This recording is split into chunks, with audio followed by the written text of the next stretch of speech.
budaya positif di sekolah. Pertama-tama, mari puji syukur kehadirat Allah Subhanahu wa Ta'ala yang telah melimpahkan rahmat kepada kita semua, sehingga pada hari ini kita bisa berkumpul di ruang ini dalam keadaan sehat walafiat. Yang kedua, salawat serta salam tak lupa kita haturkan kepada junjungan kita Nabi Muhammad SAW yang telah melimpahkan rahmat dan taufik hidayah kepada kita semua, sehingga kita bisa mendapatkan syafaatnya di hari akhir nanti. Amin. Amin. Langsung saja susunan acara pada hari ini. Yang pertama yaitu pembukaan, yang kedua penyampaian materi beserta sesi tanya jawab, dan yang ketiga penutup. Marilah acara pada pagi hari ini kita awali dengan membaca basmalah bersama-sama. Bismillahirrahmanirrahim. Menginjak acara yang kedua yaitu penyampaian materi diseminasi budaya positif di sekolah yang akan disampaikan oleh beliau Ibu Siti Nahari Solihah. Waktu dan tempat saya persilahkan.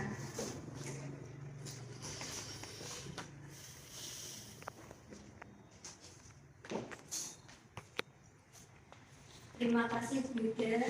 Acara yang kedua ini yaitu tentang diseminasi budaya positif di sekolah, aksi nyata topik 1.4, penyebaran pemahaman dan pengalaman penerapan budaya positif. Yang selanjutnya yaitu selamat datang Bapak Ibu guru hebat. Mari kita belajar bersama, berkolaborasi, saling mendukung, saling menyemangati demi mewujudkan disiplin positif di sekolah kita ini. Yang ketiga yaitu tentang konsep utama budaya positif. Yang pertama yaitu perubahan paradigma baru. Yang kedua motivasi perilaku manusia, disiplin positif, posisi kontrol restitusi, kebutuhan dasar manusia, dan yang terakhir yaitu segitiga restitusi. Yang pertama yaitu perubahan paradigma. Menurut Stephen R. Covey mengatakan, bila kita ingin membuat kemajuan perlahan sedikit-sedikit, ubahlah sikap dan perilaku Anda. Namun jika ingin merubah cara-cara utama kita, maka kita perlu merubah kerangka acuan kita. Ubahlah bagaimana Anda melihat dunia, bagaimana Anda berpikir tentang manusia. Ubahlah paradigma Anda, skema pemahaman dan penjelasan aspek-aspek tertentu tentang realitas. Membuat perubahan yang dimulai dari hal yang mendasari kita melakukan sesuatu itu penting untuk menciptakan budaya positif di sekolah yang berpihak pada murid. Tentunya hal ini diawali dengan merubah cara pandang kita akan murid itu sendiri. Salah satunya dengan penerapan disiplin. Disiplin erat kaitannya dengan teori kontrol yang digunakan guru kita menghadapi murid. Kalau kita membuat perubahan itu awalnya memang sulit ya Bu. Kita contoh saja kalau kita misalnya ingin merubah yang sudah ada di sekolah ini, ditambah ada sesuatu, mungkin ada yang pertama ada yang tidak setuju ya Bu. Kemudian yang selanjutnya yaitu paradigma baru, pembelajaran dengan paradigma baru. Paradigma itu sesuatu yang apa ya? Tentang apa Bu? Pemahaman baru ya, perubahan. Pembelajaran dengan paradigma baru dirancang dengan pembelajaran yang diferensi sesuai dengan kebutuhan dari setiap tahap perkembangan untuk mewujudkan profil pelajar Pancasila. Di sini saya contohkan pembelajaran dengan paradigma baru kemarin di kelas 2 sambil apa Bu? Membuat aksi nyata.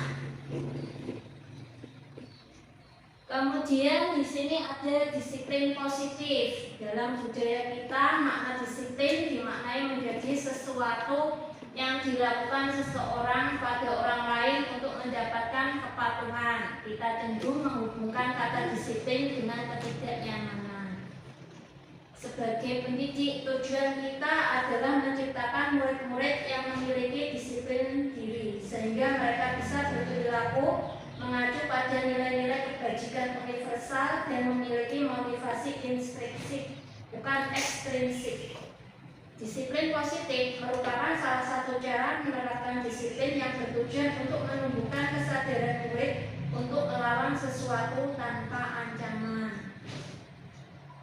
Kemudian apa sih itu nilai-nilai kebajikan universal? Di sini dijelaskan bahwa nilai-nilai kebajikan adalah sifat-sifat positif manusia yang merupakan tujuan yang mulia yang ingin dicapai setiap individu. Nilai-nilai tersebut bersifat universal dan lintas bahasa, suku bangsa, agama maupun latar belakang. Setiap perilaku atau perbuatan memiliki suatu tujuan. Yang kedua, dengan mengaitkan nilai-nilai kebajikan yang diyakini seseorang, maka motivasi intrinsiknya akan terbangun sehingga menggerakkan motivasi dari dalam untuk dapat mencapai tujuan mulia yang diinginkan. Kemudian nilai-nilai kebajikan yang ingin dicapai setiap anak Indonesia kita kenal dengan profil pelajar Pancasila.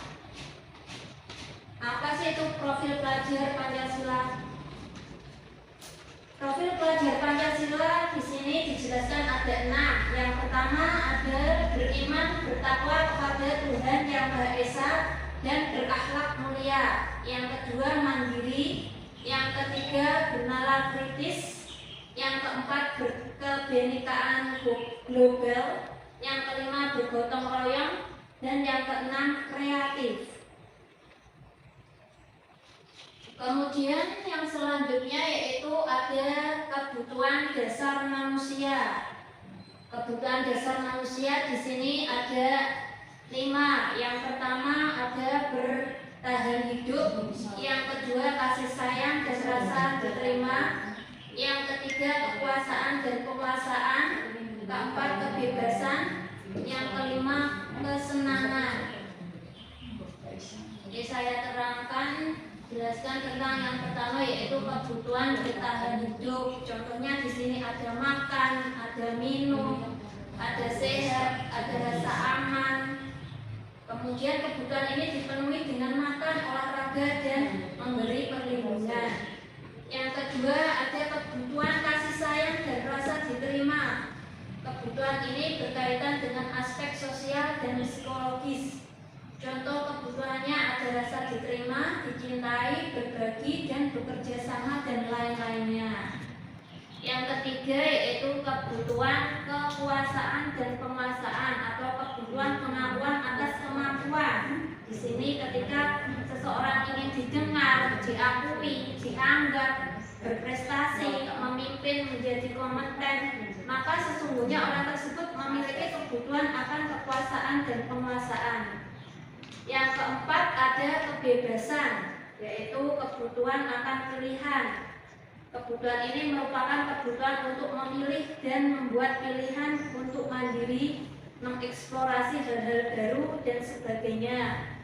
Yang kelima ada kebutuhan kesenangan, yaitu kebutuhan untuk merasa senang, gembira, humor, tertawa, dapat dipenuhi dengan buruan, tantangan, dan pembelajaran yang bermakna atau bermain sambil belajar. Kemudian motivasi perilaku manusia. Motivasi adalah atau merupakan dorongan yang timbul pada diri seseorang secara sadar atau tidak sadar untuk melakukan sesuatu tindakan dengan tujuan tertentu. Menurut Dian Goosen menyebutkan ada 3 motivasi perilaku. Yang pertama, menghindari ketidaknyamanan dan hukuman.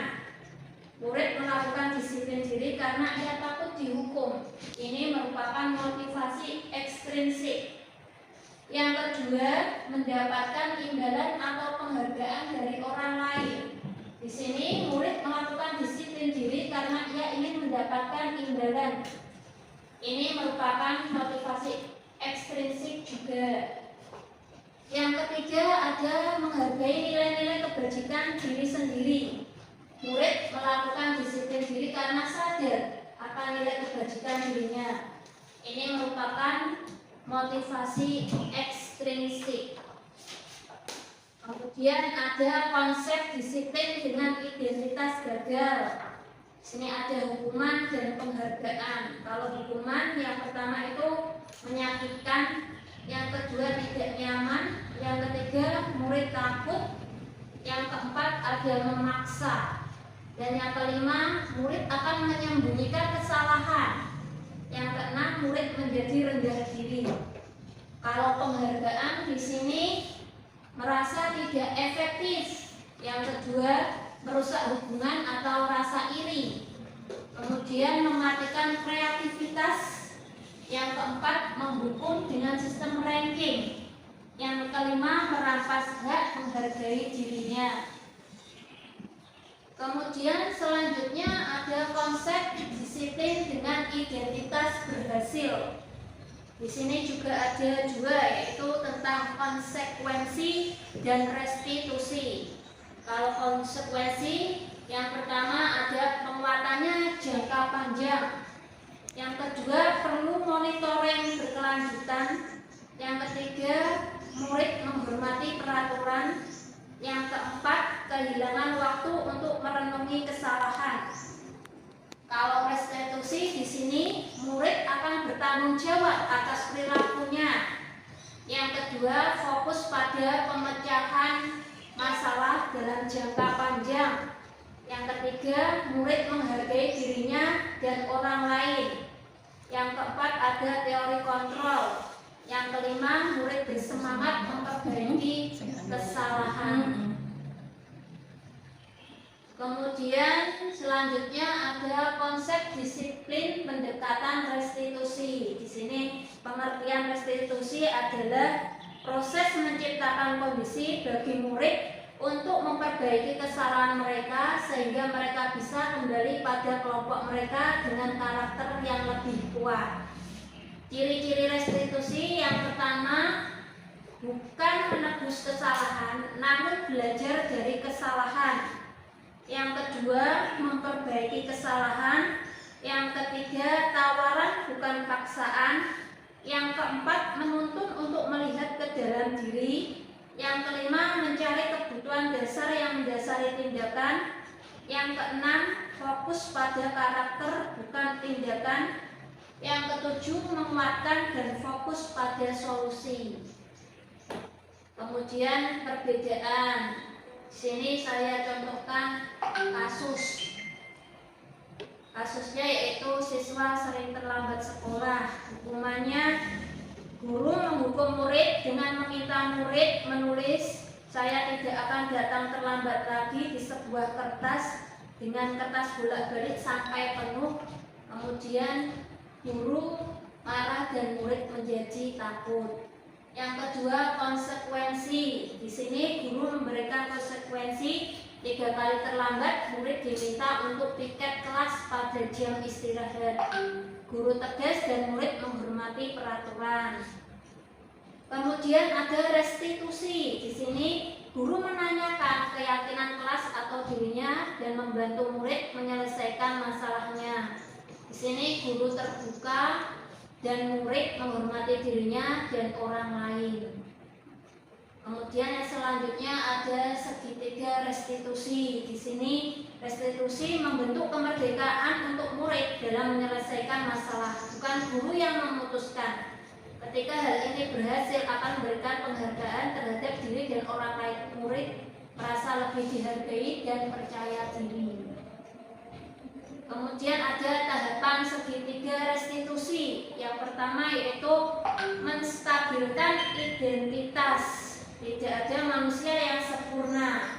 Ibu maupun bapak guru juga pernah berbuat salah. Kita tidak mencari siapa yang salah, tapi mencari solusi. Yang kedua, validasi kebutuhan. Seorang tidak pernah mengambil pilihan yang buruk. Seseorang bisa melakukan hal yang tenang, bicara dengan tenang. Seseorang bisa melakukan hal yang lebih buruk. Yang ketiga yaitu menanyakan keyakinan, yaitu menanyakan nilai-nilai kebajikan individu, berbicara dengan tenang dan tidak menyalahkan. Kemudian selanjutnya ada posisi kontrol. Di sini ada 5 posisi kontrol. Yang pertama ada penghukum, yang kedua pembuat orang merasa bersalah, yang ketiga ada teman, yang keempat ada monitor atau pemantau, dan yang kelima ada manajer. Kalau penghukum di sini bisa menggunakan hukuman fisik maupun ucapan. Misal kamu tidak pernah benar melakukannya. Kemudian yang pembuat orang bersalah, guru akan bersuara lemah lembut. Misalnya, saya kecewa sekali dengan kamu. Kemudian teman, di sini guru pada posisi ini tidak akan menyakiti murid, namun akan tetap berupaya mengontrol murid melalui persuasi. Misalnya, ayolah lakukan demi ibu bapak guru. Kemudian yang keempat ada monitor atau pemantau. Monitor artinya mengawasi. Misalnya, apakah kamu mau mendapatkan stiker bintang hari ini? Kemudian yang kelima ada manajer. Manajer di sini posisi di mana guru berbuat sesuatu bersama muridnya, mempersilahkan murid mempertanggungjawabkan perilakunya, mendukung murid agar dapat menemukan solusi atas permasalahannya sendiri. Misalnya, bagaimana kamu bisa menyelesaikan masalah ini? Kemudian yang selanjutnya, contoh penerapan 5 posisi kontrol. Di sini ada kasus siswa sering buang sampah sembarangan. Penghukum, patuhi aturan sekolah lalu bersihkan sampah itu hingga bersih. Kemudian ada pembuat rasa bersalah. Di sini berapa kali ibu guru harus memberitahu kamu, ibu guru kecewa padamu. Kalau teman, ayolah yang tertib, buat ibu guru bangga kali ini, tidak apa-apa, kamu salah. Kalau monitor, kamu sudah melanggar, apa peraturan dan konsekuensinya? Kemudian kalau manajer, apakah kamu tahu kesalahanmu? Kira-kira bagaimana kamu memperbaiki kesalahanmu? Kemudian ada keyakinan kelas. Mengapa keyakinan kelas tidak peraturan kelas? Kemudian mengapa kita mempunyai peraturan tentang penggunaan helm pada saat berkendara? Kemudian ada mengapa kita mempunyai peraturan tentang penggunaan masker dan mencuci tangan setiap saat. Di sini diterangkan keyakinan kelas. Penerapan keyakinan kelas di sekolah kita juga merupakan upaya untuk menciptakan kebiasaan yang baik di lingkungan sekolah agar dapat mewujudkan pembelajaran yang berpihak pada murid di sekolah. Keyakinan kelas merupakan nilai-nilai kebaikan yang murid yakini yang dapat diterapkan di sekolah. Keyakinan murid akan suatu nilai-nilai inilah yang digunakan untuk mengontrol mereka sendiri agar lebih bertanggung jawab dan dapat menguatkan karakter mereka. Dan yang selanjutnya yaitu tentang bagaimana pembentukan keyakinan kelas. Sini ada beberapa untuk membentuk keyakinan kelas. Yang pertama yaitu pernyataannya bersifat universal, kemudian dibuat dalam bentuk kalimat yang positif.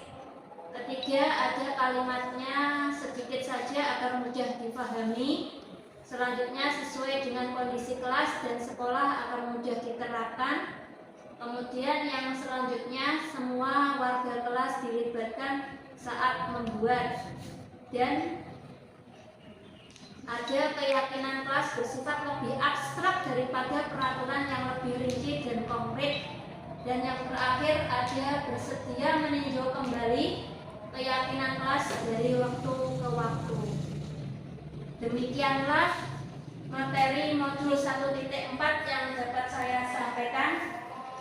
Mungkin ada yang bertanya, silakan.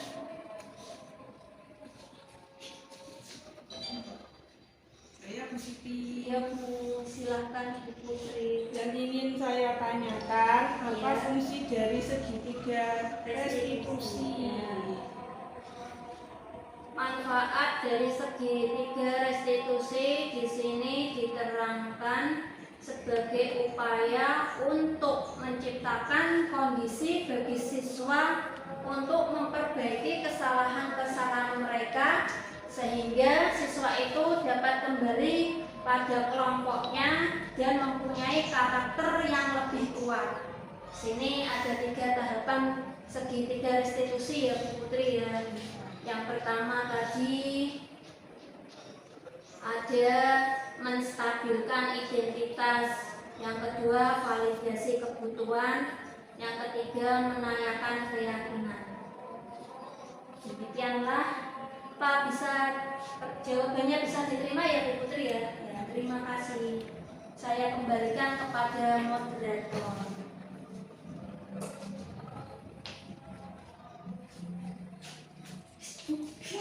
Terima kasih kepada Bu Siti, materi yang sangat luar biasa untuk kita semua ya, untuk materi yang bisa memberikan sedikit banyak pencerahan kepada kita semua untuk kedepannya sehingga kita bisa menjadi guru atau pendidik yang lebih untuk bisa mengembangkan sekolah kita tercinta ini dengan membuat budaya-budaya positif yang bisa kita terapkan di sekolah kita ini. Demikian yang dapat kami sampaikan. Saya selaku moderator minta maaf yang sebesar-besarnya jika ada kesalahan tutur kata maupun sikap dari saya. Saya tutup dengan bacaan hamdalah. Alhamdulillahirabbil alamin. Wassalamualaikum warahmatullahi wabarakatuh. Assalamualaikum warahmatullahi wabarakatuh. Saya Bapak Masyarakat Sarjana Pendidikan selaku Kepala SD 2 Kaliputu. Kegiatan diseminasi budaya positif yang telah dilakukan oleh Ibu Siti Nahari Solika ini sangat baik dan bermanfaat bagi rekan-rekan guru di SD 2 Kaliputu. Karena nilai-nilai budaya positif saat ini sudah mulai luntur, budaya yang berkarakter sudah berkurang, sehingga dengan adanya diseminasi budaya positif sangat baik bagi kita, dan saya selaku Kepala SD 2 Kaliputu berharap pada guru-guru SD 2 Kaliputu dapat menerapkan budaya positif dan posisi kontrol sebagai manajer di kelasnya masing-masing.